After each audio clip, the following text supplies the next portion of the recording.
Welcome to my channel. అందరికీ నమస్కారం. AP రాష్ట్ర ప్రభుత్వం తల్లికి వందనానికి సంబంధించి 2 శుభవార్తలను అయితే తెలియజేసిందండి. అవేమిటి, దానికి సంబంధించిన డీటెయిల్స్ ఏంటి, మనం ఈ వీడియోలో అయితే చూద్దాం. మీరు ఇంతవరకు నా ఛానల్ సబ్స్క్రైబ్ చేయకుండా చూస్తున్నట్టయితే దయచేసి సబ్స్క్రైబ్ బటన్ పైన క్లిక్ చేసి గంట సింబల్ పైన ప్రెస్ చేసి ఆల్ పైన క్లిక్ చేయండి. దీనివల్ల నేను పెట్టే ప్రతి వీడియో యొక్క నోటిఫికేషన్ మీకు అందుతుంది.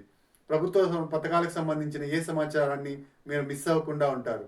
వీడియోని లైక్ చేయండి, వీడియోని కదా స్కిప్ చేయకండి, పూర్తిగా చూడండి. దీనివల్ల ఇంపార్టెంట్ పాయింట్స్ మిస్ అవ్వకుండా ఉంటారు. ఇక లేట్ చేయకుండా వీడియోలోకి అయితే వెళ్ళిపోదాం.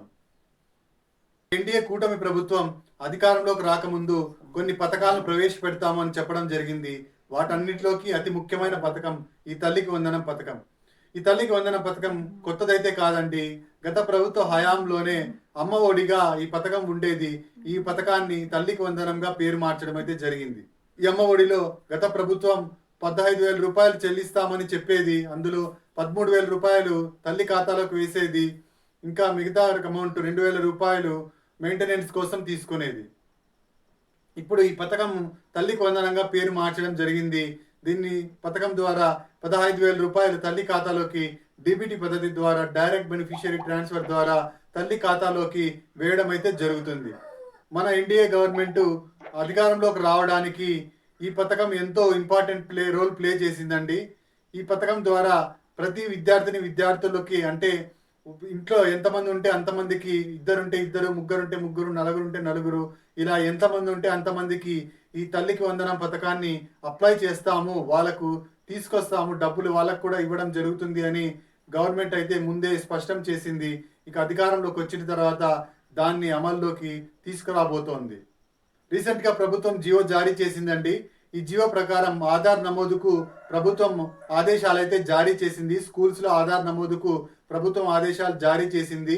ఈ జియో విడుదలయ్యాక చాలా మంది తల్లికి వందనం పథకం ఒక్కరికి మాత్రమే ఇస్తారు, ఇద్దరికి ముగ్గురికి ఇవ్వరు అని చెప్పేసి ప్రాపగండాస్ చేయడం జరిగింది.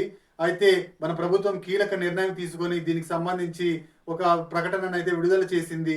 ఈ ప్రకటన ప్రకారం ఇంట్లో ఎంతమంది విద్యార్థులు ఉంటే అంతమందికి తల్లికి వందనం వర్తింపు చేయడం జరుగుతుంది.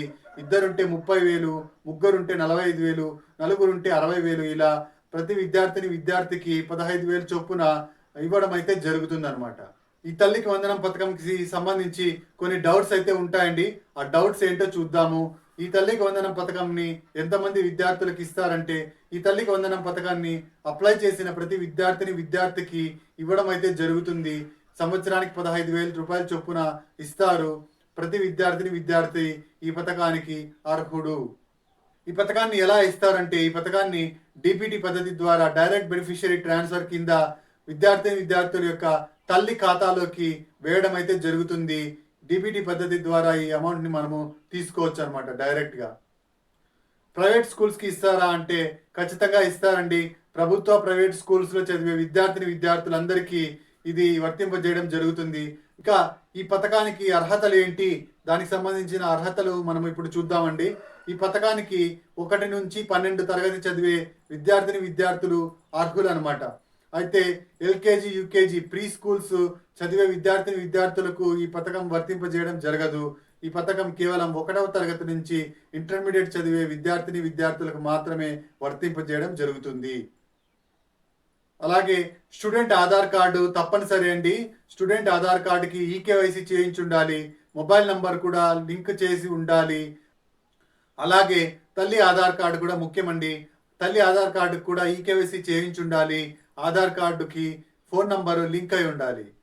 ఒకవేళ మీరు మీ ఆధార్కి ఈకేవైసీ చేయించకున్నా, ఆధార్ కార్డుకి ఫోన్ నంబర్ లింక్ చేయకున్నా, దయచేసి ఈ నెల 27వ తేదీ వరకు సచివాలయాల్లో నిర్వహించబోతున్న ఆధార్ ప్రత్యేక శిబిరాలలో అటెండ్ అయ్యి మీ ఆధార్ కార్డులో అప్డేట్స్ చేసుకోగలరు. దీనివల్ల మనము ఆధార్ కార్డును అప్డేట్ చేసుకోవడం వల్ల ప్రభుత్వానికి పథకాలకు సంబంధించిన అన్ని పథకాలకు మనం అప్లై చేసుకోవడానికి అయితే ఛాన్స్ ఉంటుంది. ఈ అవకాశాన్ని మనం వినియోగించుకొని ఆధార్ను అప్డేట్ చేసుకోవడానికి ప్రయత్నిద్దాం. ఇక నెక్స్ట్ వచ్చేసి తల్లి ఆధార్ తప్పనిసరి అండి. విద్యార్థి ఆధార్ కూడా తప్పనిసరి. విద్యార్థి యొక్క ఆధార్ కార్డును మనము 5 సంవత్సరాలకు ఒకసారి, 10 సంవత్సరాలకు ఒకసారి, 15 సంవత్సరాలకు ఒకసారి అప్డేట్ చేయవలసి అయితే ఉంటుంది. ఇక నెక్స్ట్ వచ్చేసి తల్లికి బ్యాంక్ అకౌంట్ ఉండి తీరాలి.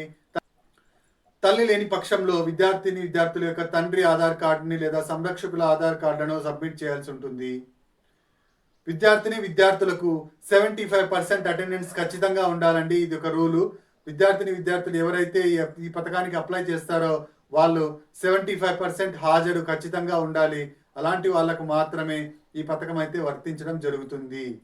75% కన్నా అటెండెన్స్ తక్కువ ఉంటే వాళ్ళకు ఈ డబ్బులు పడవు. 10 ఎకరాలకు మించి పొలం అయితే ఉండకూడదండి. 3 ఎకరాలు మాగాని, 7 ఎకరాలు మెట్ట పొలం, ఇలా రెండింటికి కలిపి 10 ఎకరాలకు మించి అయితే ఉండకూడదు. ఇన్కమ్ ట్యాక్స్ పే చేస్తూ ఉండకూడదండి. ఇన్కమ్ ట్యాక్స్ పే చేసే వాళ్ళు కూడా ఈ పథకానికి అనర్హులు. ఈ పథకానికి స్కూల్స్ లోనే డైరెక్ట్ గా తీసుకుంటున్నారు. స్కూల్స్ లోనే ఆధార్ నమోదు జరుగుతోంది. ఈ స్కూల్స్ లోనే మనము డాక్యుమెంట్స్ అయితే సబ్మిట్ చేయాల్సి ఉంటుంది.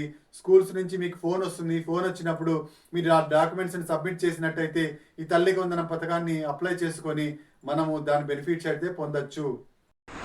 అసెంబ్లీలో నారా లోకేష్ గారు ఒక కీలక ప్రకటన అయితే చేశారండి. ప్రైవేట్ స్కూళ్ళకి, గవర్నమెంట్ స్కూళ్ళకి ఈ పథకాన్ని వర్తింపజేస్తామని, ఎంతమంది ఉంటే అంతమందికి ఈ పథకాన్ని వర్తింపజేస్తామని చెప్పారండి. ఇది ఇంటి లేటెస్ట్ అప్డేటు. మీరు ఇంకా నా ఛానల్ సబ్స్క్రైబ్ చేసుకున్నట్టయితే దయచేసి సబ్స్క్రైబ్ బటన్ పైన క్లిక్ చేసి గంట సింబల్ పైన ప్రెస్ చేసి ఆల్ పైన క్లిక్ చేయండి. దీనివల్ల నేను పెట్టే ప్రతి వీడియో యొక్క నోటిఫికేషన్ మీకు అందుతుంది. ప్రభుత్వ పథకానికి సంబంధించిన ఏ సమాచారాన్ని మిస్ అవ్వకుండా ఉంటారు. Thank you very much.